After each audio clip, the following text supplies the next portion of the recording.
Mga kapatid, sa pananampalataya, kung napunta ka dito ngayong umaga, hindi ito aksidente. Alam ng Diyos kung ano ang dinadala mong bigat sa puso, kung gaano kalaki ang sakit na tinatago mo, kung gaano kalalim ang lungkot na hindi mo masabi kahit kanino. Sa awit 24:18, sinabi ng Panginoon, ang Panginoon ay malapit sa may mga pusong durog at siya ay nagsasagip sa may mga diwa na nagdadalamhati. Nakikita niya ka, hindi ka nag-iisa, hindi ka nakalimutan. At sa Mateo 7:28, personal na inanyayahan ka ni Jesus, magsilapit sa akin ang lahat ng nangapapagal at nangabibigatang lubha, at kayo'y aking papagpapahingahin. Ito ang oras mo. Ito ang umaga kung saan maririnig mo mula sa langit na may naghihintay na milagro para sa iyo. Hindi dahil perfect ka, kundi dahil mahal ka ng Diyos. Handa ka na bang magtiwala ulit? Handa ka na bang marinig kung ano ang gusto ng Diyos na sabihin sa puso mo sa exact moment na ito ng iyong buhay? Samahan mo ako sa panalangin ito.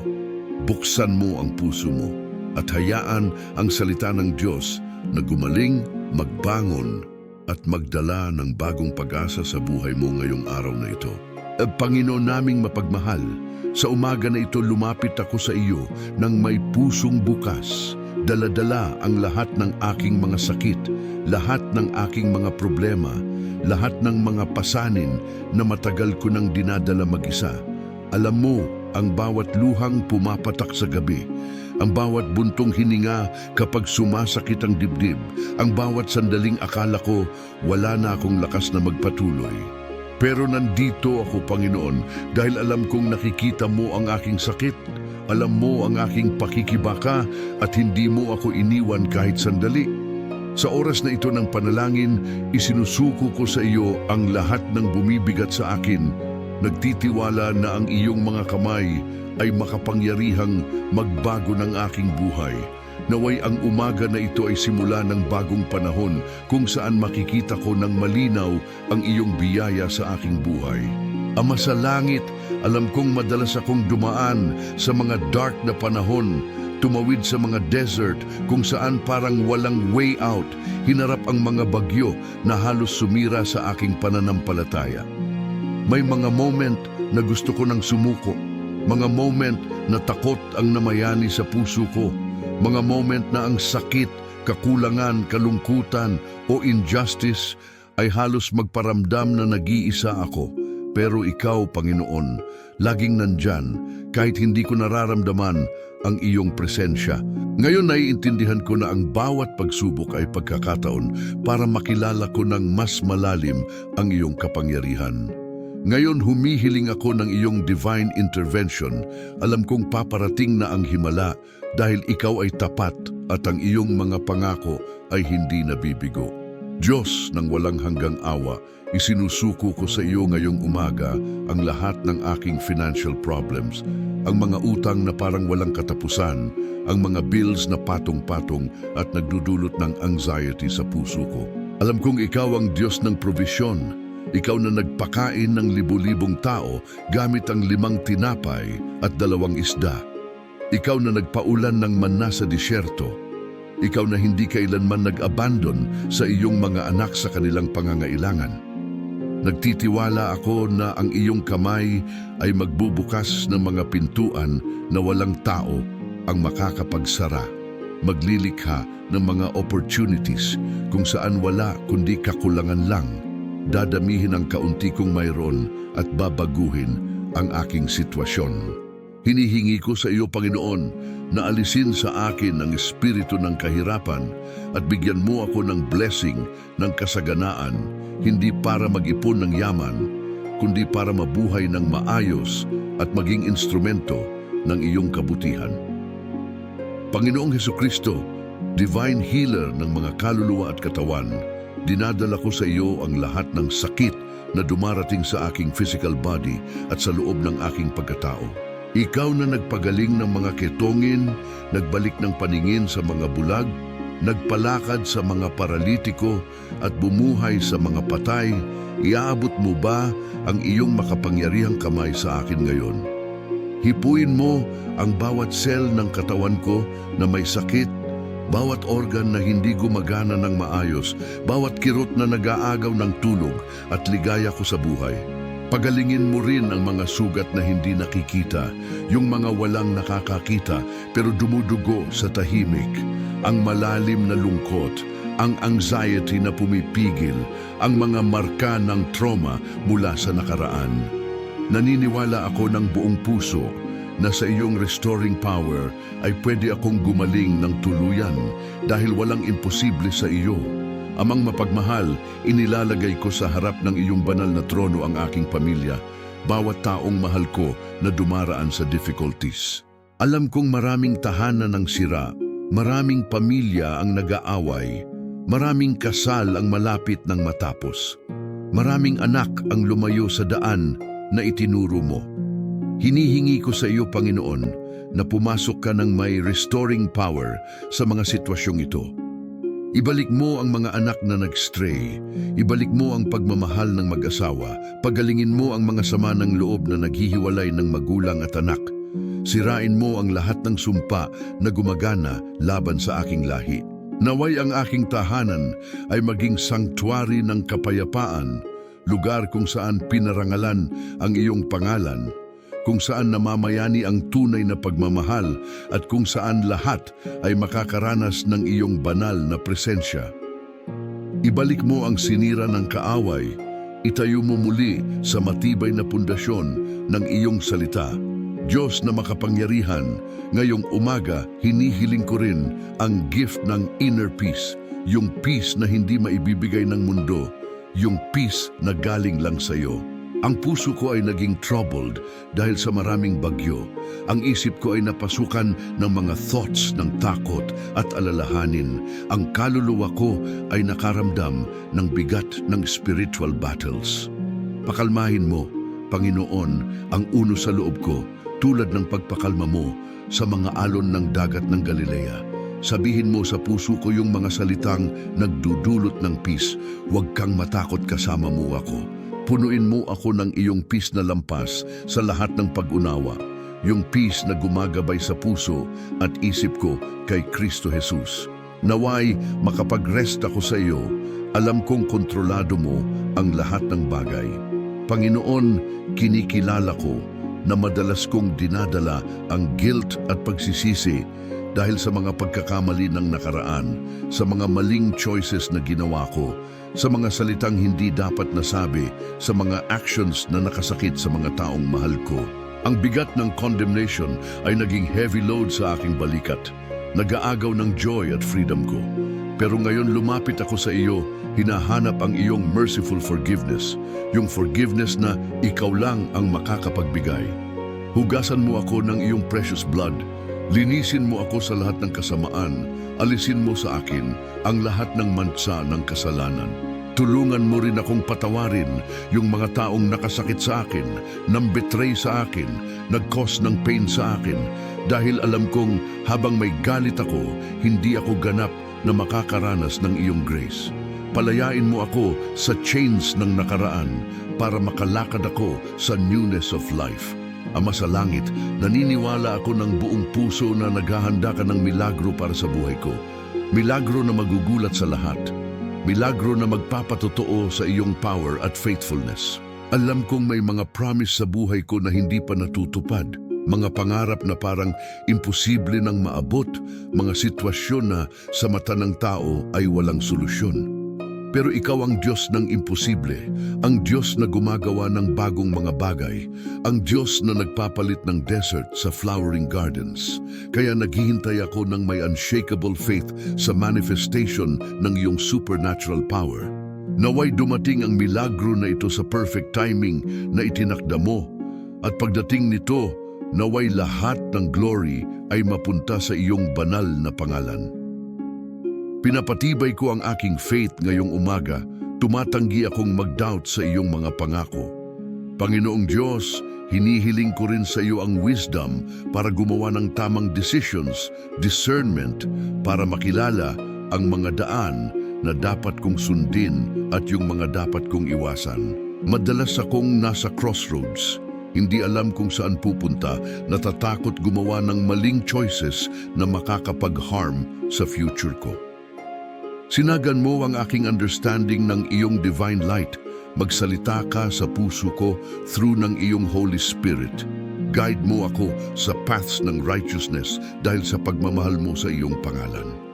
Naway hindi ako umasa sa sarili kong understanding, kundi magtiwala sa iyo ng buong puso. Isara mo ang mga pintuan na hindi iyong will at buksan mo yung mga nakakatulong sa fulfillment ng iyong purpose para sa buhay ko. Naway hindi ako madala ng emotional impulses, kundi ng certainty ng iyong direction. Diyos ng incomparable love, ngayong umaga ini-intercede ko rin yung mga taong dumaraan sa same tribulations tulad ko, mga taong gumigising ng may heavy heart, haharap sa silent battles, lumalaban sa sakit, unemployment, loneliness at hopelessness. Ibuhos mo ang iyong compassion sa bawat isa sa kanila. Dalawin mo sila ng iyong comforting presence. Ipakita mo ang iyong power sa kanilang buhay. Naway ma-experience nila rin ang truth na nakikita mo ang kanilang pain. Alam mo ang bawat circumstance. Gumagawa ka para sa kanila. Kahit parang walang nangyayari, gamitin mo ako, Panginoon, bilang instrument ng iyong grace para magdala ng hope sa troubled hearts, para maging light sa gitna ng darkness, para i-share ang love na natanggap ko mula sa iyo. Panginoong Jesus, lumapit ako sa iyo nang may humility, kinikilala na without you wala akong magagawa.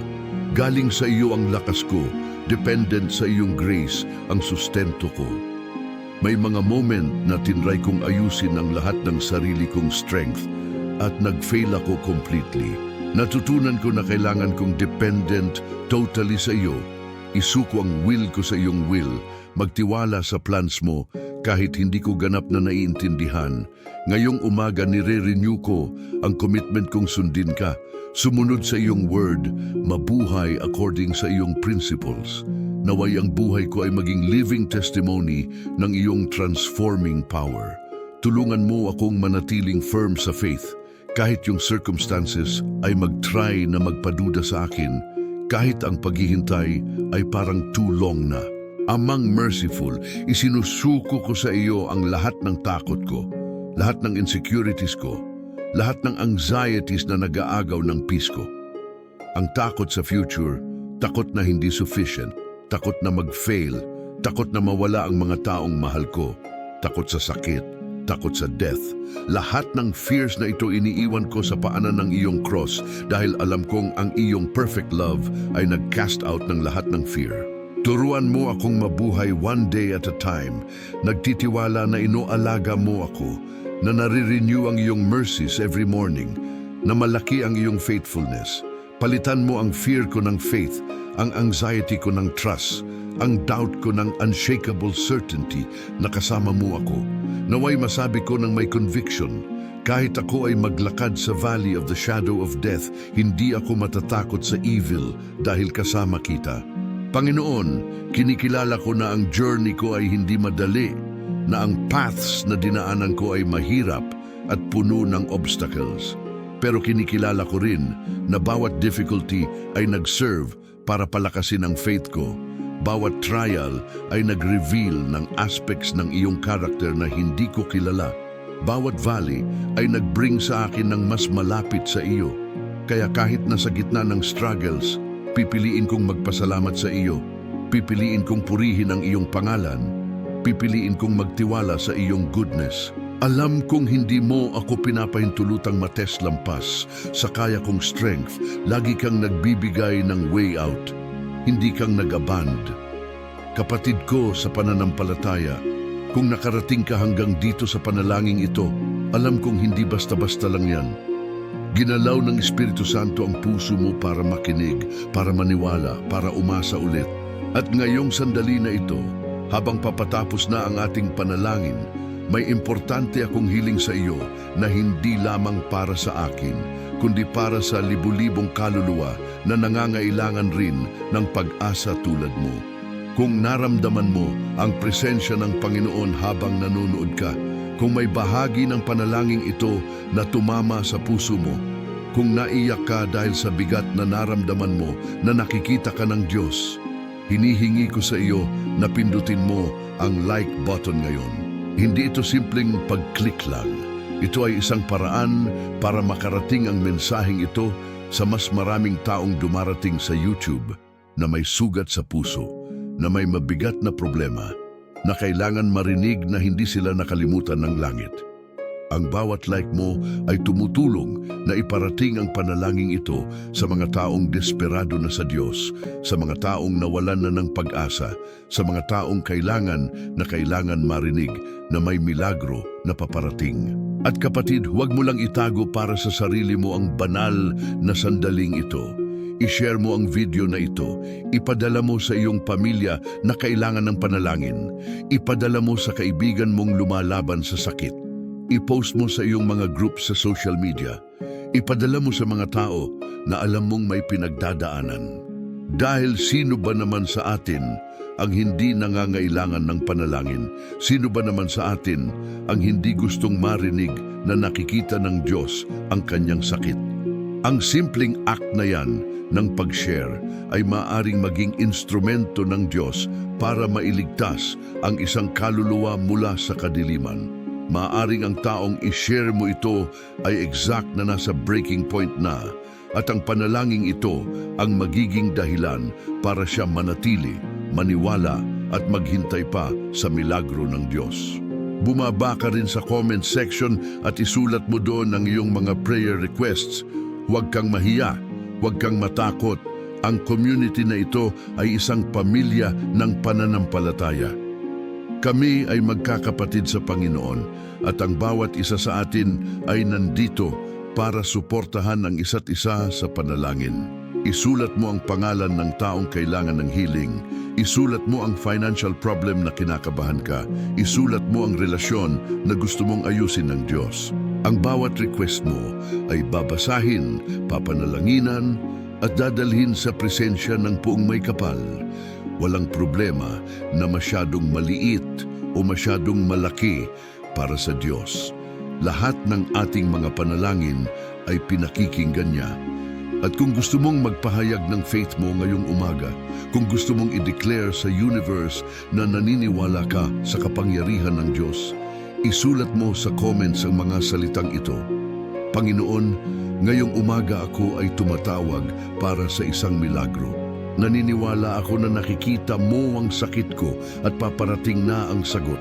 Tandaan mo kapatid, ang bawat declaration of faith na yan ay may power. Ang bawat salitang lumalabas sa bibig mo o sa kamay mo na nagsusulat ay may spiritual authority. Kaya huwag kang mag-atubiling mag-declare ng faith mo ngayong araw na ito. Kung hindi ka pa nakasubscribe sa channel na ito, pindutin mo ngayon ang subscribe button at i-activate mo rin ang notification bell. Bakit? Dahil ang channel na ito ay hindi ordinaryong channel lang. Ito ay isang spiritual refuge, isang tolda ng panalangin na bukas 24/7 para sa iyo. Dito ay walang judgment. Dito ay puro grace. Dito ay tanging pag-ibig ng Diyos at kapangyarihan ng panalangin ang namamayani. Araw-araw kami ay nag-upload ng mga panalangin na specially made para sa mga taong tulad mo na kailangan ng lakas, kailangan ng pag-asa, kailangan ng encouragement mula sa salita ng Diyos. Kapag nakasubscribe ka at naka-on ang notifications mo, hindi mo napapalampasin ang kahit isang panalangin na baka exact na para sa sitwasyon mo. Magiging parte ka ng isang malaking pamilya ng mga prayer warriors na sumusuporta sa isa't isa. Ang lugar na ito, kapatid, ay isang banal na espasyo. Ito ay parang simbahan na laging bukas ang pintuan. Kahit anong oras ka dumating, kahit gaano kalungkot ang gabi mo, kahit gaano kabigat ang umaga mo, narito kami. Narito ang mga panalangin. Narito ang salita ng Diyos. At higit sa lahat, narito ang presensya ng banal na espiritu na handang gumaling, magbangon at mag-transform ng iyong buhay. Kaya huwag kang magdalawang isip na gawing bahagi ng daily routine mo ang pagdalaw dito. Gawing habit mo ang makinig ng panalangin bago matulog, pagkagising o kahit kailan mo kailangan ng spiritual boost. At ngayon kapatid, bago tayo tuluyang magtapos, sasamahan mo ba ako sa dalawang pinakamahalagang panalangin sa ating pananampalatayang Katoliko? Ang Ama namin at ang Aba, Ginoong Maria. Mga panalangin itinuro mismo ni Jesus at mga panalangin milyon-milyong Katoliko sa buong mundo ang sama-samang binibigkas araw-araw. Magsama-sama tayong manalangin. Ama namin, sumasalangit ka, sambahin ang ngalan mo, mapasa amin ang kaharian mo, sundin ang loob mo dito sa lupa para ng sa langit. Bigyan mo kami ngayon ng aming kakanin sa araw-araw at patawarin mo kami sa aming mga sala para ng pagpapatawad namin sa mga nagkakasala sa amin. At huwag mo kaming ipahintulot sa tukso at iadya mo kami sa lahat ng masama. Amen.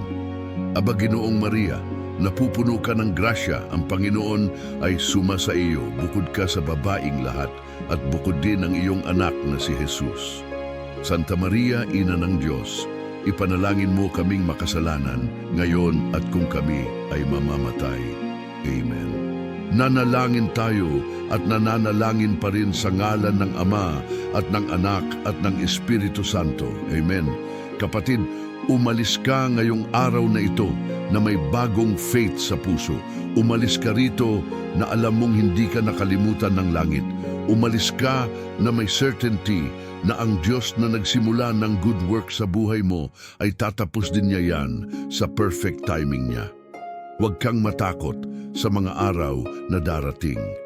Huwag kang mag-worry sa mga bagay na hindi mo pa nakikita. Dahil ang Diyos na nag-promise ay faithful. Ang Diyos na nagsabi na may plano siya para sa iyo ay hindi nagsisinungaling. Ang Diyos na nag-declare na ikaw ay mahal niya ay hindi nagbabago ng isip. Ang milagro na hinihintay mo ay paparating na. Baka hindi pa ngayong araw, baka hindi pa bukas. Pero darating yan. At pagdating nito, sisigaw ka ng pasasalamat dahil nanatili kang nagtiwala, nanatili kang naniwala, nanatili kang nanalangin. Ang breakthrough mo ay malapit na. Ang healing mo ay on the way. Ang financial miracle mo ay nakaplano na ng langit. Ang restoration ng pamilya mo ay ginagawa na ng Diyos behind the scenes. Magtiwala ka, kapatid. Kumikilos ang Diyos. Ngayon na. Para sa iyo. Dahil mahal ka niya. Dahil anak niya ka. Dahil parte ka ng plano niya. At walang power sa earth o sa heaven ang makakapigil sa blessing na inihanda niya para sa iyo. Lakad ka ngayong araw na ito na may ulo na nakatayo, may puso na puno ng pag-asa, at may faith na mas malakas pa sa kung anong problema ang hinaharap mo. Ang Diyos ay sumaiyo. Ang Diyos ay nasa piling mo. At ang Diyos ay hindi ka iiwan kailanman. Hanggang sa muli nating pagkikita sa susunod na panalangin. Mahal kita, kapatid, at lalo kang mahal ng Diyos. Nasa piling ninyo kami, at magiging nasa piling ninyo kami palagi, sa ngalan ng Ama, at ng Anak, at ng Espiritu Santo. Amen.